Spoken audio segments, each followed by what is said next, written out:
ಒಂದು ಸ್ವಲ್ಪ ತೊಜಂಗ್ ಸೊಪ್ಪು ಸಿಕ್ಕಿದೆ. ಬೋಲೆ ಇದ್ದರೆ ಹಾಕಿ ಪದಾರ್ಥ ಮಾಡಿದರೆ ಸಖತ್ತಾಗ್ತದೆ. ಇದ್ರದ್ದು ಎಂಥದೊಂದು ಸ್ಪೆಷಲ್ ರೆಸಿಪಿ ಮಾಡುವ. ತಜ್ಜಂಕ್ ಸಾರಿ ಪಳ್ಳದ್ದು ತಜ್ಜಂಕ್, ಸಾರಿ ಪಳ್ಳದ ತಜ್ಜಂಕಲ್ಲಿ ಒಂದು ಇವತ್ತು ರೆಸಿಪಿ ಮಾಡುವ. ನೀಟಾಗಿ ಕ್ಲೀನ್ ಮಾಡಿ ಇಟ್ಕೊಂಡಿದ್ದೇವೆ. ಒಂದು ದೊಡ್ಡ ಆನಿಯನ್, ಕರಿಬೇವು ಸೊಪ್ಪು, ಅದೇ ರೀತಿಯಾಗಿ ಕೊತ್ತಂಬರಿ ಸೊಪ್ಪು, ಕಾಯಿ ಮೆಣಸು ಇದಿಷ್ಟನ್ನು ಚೆನ್ನಾಗಿ ಕಟ್ ಮಾಡಿ ಇಟ್ಕೊಳ್ಬೇಕು. ಈ ತಿಂಡಿ ಮಾಡಲಿಕ್ಕೆ ನಮಗೆ ಕಡಲೆ ಹಿಟ್ಟು ಮತ್ತು ಅಕ್ಕಿ ಹಿಟ್ಟು ಬೇಕಾಗ್ತದೆ. ಸೊ ಅದನ್ನು ರೆಡಿ ಮಾಡಿ ಇಟ್ಕೊಂಡ್ರೆ ಆಯಿತು. ಈ ಸ್ಪೂನಲ್ಲಿ ನಾನೊಂದು 4ರಿಂದ 5 ಸ್ಪೂನ್ ಆಗುವಷ್ಟು ಕಡಲೆ ಹಿಟ್ಟು, ಒಂದು 2ರಿಂದ 3 ಸ್ಪೂನ್ ಆಗುವಷ್ಟು ಅಕ್ಕಿ ಹಿಟ್ಟು ಹಾಕ್ಕೊಂಡಿದ್ದೇನೆ. ರುಚಿಗೆ ಬೇಕಾದಷ್ಟು ಉಪ್ಪು, ಜೀರಿಗೆ ಹುಡಿ, ಕೊತ್ತಂಬರಿ ಹುಡಿ, ಅದೇ ರೀತಿ ಸ್ವಲ್ಪ ಅರಶಿನ ಮತ್ತು ಸೊಪ್ಪು ಹಾಕ್ಕೊಂಡು ನೀಟಾಗಿ ಮಿಕ್ಸ್ ಮಾಡಿಕೊಳ್ಬೇಕು. ಚೆಂದಾಗಿ ಮಿಕ್ಸ್ ಮಾಡಿ, ಇದು ಮಿಕ್ಸ್ ಆದ ಮೇಲೆ ಸ್ವಲ್ಪ ನೀರು ಹಾಕಿ ನಾನು ಹದ ಮಾಡಿಟ್ಟಿದ್ದೆ. ಸ್ವಲ್ಪ ಹೊತ್ತಾಗುವಾಗ ನೀರು ಬಿಟ್ಟಿತ್ತು. ಸೊ ಸ್ವಲ್ಪ ಪುನಃ ಅಕ್ಕಿ ಹಿಟ್ಟು ಸೇರಿಸ್ಕೊಂಡು ಈ ರೀತಿಯಾಗಿ ನೀವು ಡೀಪ್ ಫ್ರೈ ಬೇಡ ಅಂತೇಳಿದರೆ ಈ ರೀತಿಯಾಗಿ ತವಾ ಫ್ರೈ ಅಂತ ಮಾಡ್ಕೊಳ್ಬೋದು. ಅದೇ ರೀತಿಯಾಗಿ ನಾವು ಚಿಕ್ಕ ಚಿಕ್ಕ ಬಜ್ಜಿಯಾಗಿ ಮಾಡಿಕೊಂಡು ತಿಂದರೆ ಸಹ ತುಂಬ ರುಚಿಯಾಗಿರ್ತದೆ ತಜಂಕಿದು ಬಜ್ಜಿ. ಅದೇ ರೀತಿಯಾಗಿ ತವಾ ಫ್ರೈ ಮಾಡಿದೆ ನೋಡ್ಬೋದು. ನಾನಿಲ್ಲಿ ಬಜ್ಜಿ ಸಹ ಮಾಡ್ಕೊಂಡಿದ್ದೇನೆ. ಭಾಳ ಒಂದು ಟೇಸ್ಟಿ ಆದಂಥ ರೆಸಿಪಿ. ಮಳೆಗಾಲದಲ್ಲಿ ಈ ಸೊಪ್ಪು ಹಳ್ಳಿ ಕಡೆಯಲ್ಲೆಲ್ಲ ಜಾಸ್ತಿ ಸಿಗ್ತದೆ, ಗುಡ್ಡೆ ತೋಟಗಳಲ್ಲೆಲ್ಲ.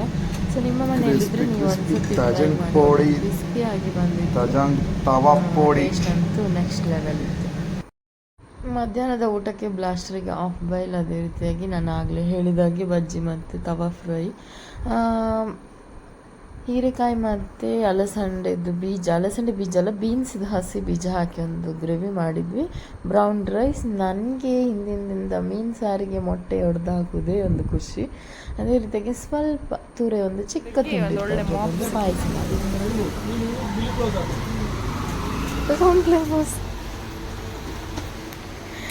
ಮಾಪ್ ಸಿಕ್ಕಿತ್ತು, ಇದು ಸಣ್ಣ ಬೇಕಿತ್ತು. ಒಳ್ಳೆ ಇದು ಮಾರ ಗುಡಿಸ್ಲಿಕ್ಕೆ ತುಂಬ ಹೆಲ್ಪ್. ಇದು ದೊಡ್ಡ ದೊಡ್ಡ ಜಾಗ ಎಲ್ಲ ಇದ್ದಾಗ ಟೈಲ್ಸ್ ಇಲ್ಲಿ ಬಂದು ತಗೊಂಡು ಸೆಂಟ್ರಲ್ ಮಾರ್ಕೆಟ್ ಹತ್ರ ಮಾಪಿಂಗ್ ಒಳ್ಳೆ ಉಂಟು. 450 ಹತ್ರ ಕೊಟ್ಟರು. 450 ಅಲ್ಲ, ಅದು ಒಟ್ಟಿಗೆ. ನಮ್ಮ ಅಪಾರ್ಟ್ಮೆಂಟಲ್ಲಿ ಒಂದು ಜಿಮ್ ಸೆಟಪ್ ಇತ್ತು, ಅದರದ್ದು ಕಾರಣಾಂತರದಿಂದ ಬಂದಿತ್ತು. ಈಗ ಅದನ್ನು ರೀಸರ್ವಿಸ್ ಮಾಡಿ ಹೊಸದಾಗಿ ಪುನಃ ಸ್ಟಾರ್ಟ್ ಮಾಡಿದರು. ಸ್ಟಾರ್ಟ್ ಮಾಡಿ ಆದಮೇಲೆ ಚಿಕ್ಕದಾಗಿದ್ದರೆ ಸಹ ಲೇಡೀಸಿಗೆ ಯೂಸ್ಫುಲ್ ಉಂಟು. ಸೊ ಇದ್ರ ಬಗ್ಗೆ ಎಂತ ಉಂಟು ಎಂತ ಇಲ್ಲ ಅಂತೇಳಿ ನಾವೆಲ್ಲ ನೋಡ್ಕೊಂಡು ಬಂದ್ವಿ. ಈ ಮಾಪ್ ಅಂತೂ ಮ್ಯಾಜಿಕಲ್ ಮಾಪ್ ಅಂತೆಲ್ಲ ಹೇಳ್ಬೋದು. ಸೂಪರಾಗಿ ಕೆಲಸ ಮಾಡಿತ್ತು, ತುಂಬ ಇಷ್ಟ ಆಯಿತು, ಹೆಲ್ಪ್ಫುಲ್ ಅಂತೇಳಿ ಹೇಳ್ಬೋದು. ಸಂಜೆ ಆಗುವಾಗ ಏನಾದರೂ ಒಂದು ಉಂಡೆ ಮಾಡುವ ಅಂತೇಳಿ ಮನಸ್ಸಾಗಿ ಬಾಣಲಿಗೆ ಸ್ವಲ್ಪ ಗೀ ಹಾಕ್ಕೊಂಡೆ, ಒಂದು 3-4 ಸ್ಪೂನು. ಅದಾದಮೇಲೆ ಸ್ವಲ್ಪ ರಾಗಿ ಹಿಟ್ಟು ಹಾಕ್ಕೊಂಡು ನೀಟಾಗಿ ಲೋ ಫ್ಲೇಮಲ್ಲಿ 5ರಿಂದ 6 ನಿಮಿಷ ಫ್ರೈ ಮಾಡಿಕೊಂಡೆ.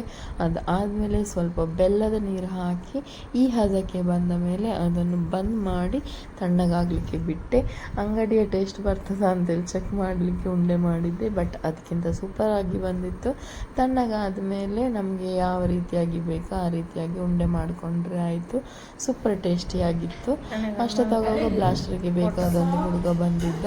ಅವನು ಮನೆಗೆ ಬರುವಾಗ ಸ್ವಲ್ಪ ಚುಕ್ಕು ಎಲ್ಲ ಹಿಡ್ಕೊಂಡು ಬಂದಿದ್ದ. ಸೊ ಈ ವಿಡಿಯೋ ನಾನು ಎಲ್ಲಿಗೆ ಮುಗಿಸ್ತಾ ಇದ್ದೇನೆ. ವಿಡಿಯೋನ ಸ್ಕಿಪ್ ಮಾಡದೆ ಎಂಡವರೆಗೆ ನೋಡಿದ್ದಕ್ಕೆ ಥ್ಯಾಂಕ್ ಯು ಸೋ ಮಚ್. ನಾಳೆ ಮತ್ತೊಂದು ಹೊಸ ವಿಡಿಯೋದೊಟ್ಟಿಗೆ ಮತ್ತೆ ಸಿಗ್ತೇನೆ.